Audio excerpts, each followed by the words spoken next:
कळालं की योग हा खूप चांगला आहे शरीरासाठी मनासाठी, तर त्यांनी लगेच परमिशन दिली आणि 2015 मध्ये आपण आंतरराष्ट्रीय जागतिक योगा दिवस आपण स्टार्ट केला. तर आज 11वा आंतरराष्ट्रीय योगा दिवस आहे. योग म्हणजे काय? शरीर आणि मन ह्याला जोडण्याचं काम करतं. ह्या दोन्हींना कुठे जोडायचं? तर परमात्म्याशी, आत्म्याशी, परमात्म्याशी. तर योग बोलतो किंवा जोडणे. योग म्हणजे जोडणे. शरीर, मन, आत्मा, परमात्म्याशी जोडणे. तर योग हा खूप मोठा शब्द आहे. योग शास्त्र. योग हा काय आहे? शास्त्र आहे. तर योग नुसतं प्राणायाम, आसन ह्या गोष्टी त्याच्यात येतात, पण तेवढ्या पुरता लिमिटेशन नाहीये योग. तर त्याच्याही पलीकडे योग आहे. तर आपण महर्षी पतंजलीने योग सूत्रामध्ये त्यांचं जे एक बुक आहे पतंजली योग सूत्र करून, त्याच्यात त्यांनी 4 पाठ केलेले, म्हणजे 4 अध्याय केलेले त्यांनी.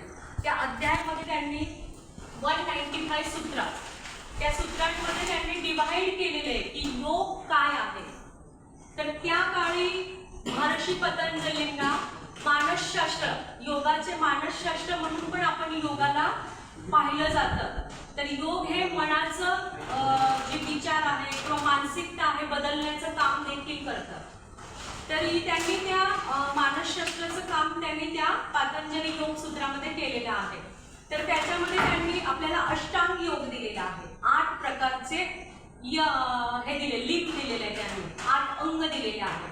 तर त्याच्यात आहे यम, नियम, आसन, प्राणायाम, प्रत्याहार, ध्यान, धारणा, ध्यान, असे ते अष्टांग योग त्यांनी दिलेला आहे. तर त्यांनी प्रत्येक ह्याच्यामध्ये खूप सुंदररीत्या आपल्याला सांगितलेले की मनाला तुम्ही कसं कंट्रोल करणार. मन जर आपल्या ताब्यात असेल तर बॉडी पण आपल्या ताब्यात असेल.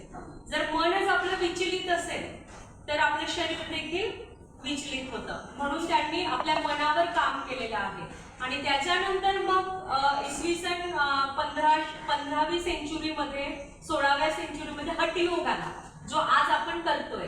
हठयोग जो आपल्याला स्वात्माराम सुरींनी दिलेला आहे, जे म्हणजे योगाचे ते संत हे झालेले, योग साधक झालेले आहे, त्यांचे नाव आहे स्वात्मारामजी सुरी. त्यांनी आपल्याला हठयोग दिलेला आहे. तर हठयोगामध्ये आपण काय करतो? आता जे आसन करतो, प्राणायाम करतो, हे त्यांनी दिलेले. जर आपण आपली बॉडी मेंटेन ठेवू तर आपण फिजिकली आणि मेंटली फिट राहू, असं ते हठयोगवाले सांगतात. तर ह्या पद्धतीने योग आपण पुढे पुढे पुढे नेत आहे. तर आणि 20व्या सदीमध्ये आपल्याला 20व्या सदीमध्ये आपल्याला स्वामी विवेकानंदांनी आपला योग, जो आपली मूळ संस्कृती आहे, त्या संस्कृतीला त्यांनी पाश्चात्य देशामध्ये जाऊन त्याचा प्रचार केला त्यांनी. म्हणजे आज आपण बघतो बघा, आपल्या इंडियामध्ये जेवढे पण योगा सेंटर आहे तेवढे योगा सेंटरमध्ये तुम्हाला फॉरेनर लोक दिसतील. का? तर त्यांना कळालेलं आहे की योग काय आहे. आणि आपले इंडियन लोक योग विसरत गेलेले आहेत. तर त्यांनी त्या देशामध्ये जाऊन ती शिकागोमध्ये त्यांनी पहिली जी सभा घेतलेली, त्या सभेमध्ये त्यांनी आपल्या योगाचा प्रचार केलेला स्वामी विवेकानंदांनी. तर ही योग संस्कृती मूळतःच आपली भारतीय संस्कृती आहे, पण ती आपण विसरत चाललेलो आहे. आपल्या वेदांमध्ये, आपल्या भगवद्गीतेमध्ये, त्याच्यानंतर आपले जेवढे पण मोठे मोठे स्क्रिप्चर आहेत त्यांच्यामध्ये सगळ्यांमध्ये योगाचा उल्लेख येतो.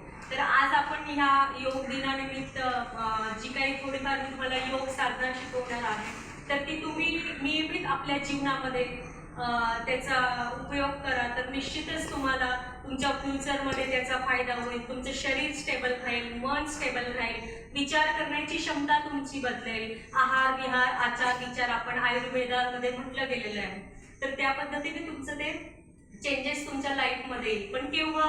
जेव्हा आपण ते रेग्युलर प्रॅक्टिस करू तेव्हा. एक दिवस आज तुम्ही केला आणि दुसऱ्या दिवशी त्याचा फायदा भेटला असं नाही होणार. तर कुठलीही गोष्ट आपल्याला त्याच्यात सातत्य ठेवावी लागते आणि ती नियमित करावी लागते. तर आज आपण सुरुवात करूया.